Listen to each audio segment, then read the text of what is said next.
আমি একটা ভিন্ন, আমরা তো রংপুরে সচরাচর এরকম দেখি না। দেখেন দর্শক, আমরা এই মুহূর্তে আছি নওগাঁ জেলা পুলিশ সুপারের কার্যালয়ের সামনে।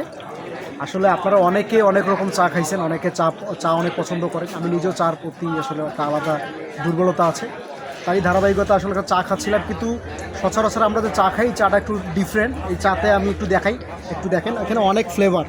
এখানে দেখা যাচ্ছে মরিচ, তারপর হচ্ছে লেবু, তারপর আর কি ভাই তেঁতুল, আরও অনেক কিছু ওনার আসলে ইন্টারনাল কিছু এখানে মশলা ইউজ করা আছে। তো এই চাটার মজার ব্যাপার হচ্ছে চাটার নাম হচ্ছে আবার ব্যালিস্টিক টি, হ্যাঁ ব্যালিস্টিক চা।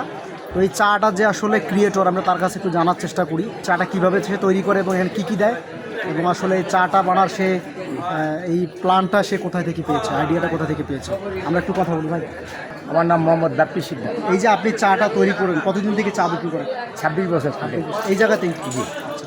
এই চাটা কি আপনি যে তৈরি করছেন একটু একটু ইউনিকভাবে, এটা কেমনে করলেন আসলে, এই আইডিয়াটা মাথায় কেমনে আসলো এবং এটা মানুষ কীভাবে দেখে, কীভাবে এটাকে নেয়? আসলে মূলত চা বানাতাম, নর্মালি চা বানাতাম এখানে। নর্মালি বানাতে বানাতে আমি বিদেশি ভিডিওগুলো দেখে ওখানে চাগুলা ওরা বানায়, আমার বাংলাদেশেও অনেকে বানাই অনেক জায়গায়। আমি দেখে নিজে নিজে টেস্ট করে দেখি আসলে চাটা কেমন হয়।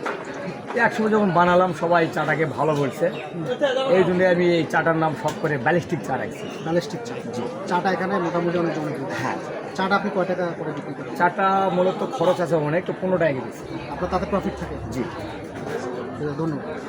যেমনটি বলছিলাম যে দেখেন এখানে অনেকটা উপকরণগুলো দেখেন, আমরা এখানে দেখতে পারতেছি যেরকম তেঁতুল আছে, অনেক মশলা আছে, টি ব্যাগ, তারপর মরিচ, লেবু, হ্যাঁ আরও কিছু ইন্টারনাল মশলা আছে। হ্যাঁ, তো যে এগুলো দিয়ে কিন্তু আসলে চা তৈরি করে উনি, এবং এখানে প্রায় দীর্ঘদিন থেকে সে চার ব্যবসা করতেছে। এবং এখানে একটা তার চায়ের একটা আলাদা দুর্বলতা আছে এখানকার মানুষের। এবং এই স্থানটি হচ্ছে নওগাঁ যে পুলিশ সুপারের কার্যালয় আছে তার কিন্তু একদম ফ্রন্ট সাইড, একদম সামনেই। তো আমরা এই চার যে উদ্যোক্তা আছে আমরা তার সাথে একটু আগে কথা বলতেছিলাম এবং আপনাদেরকে তো এর সিক্রেটটা জানালাম।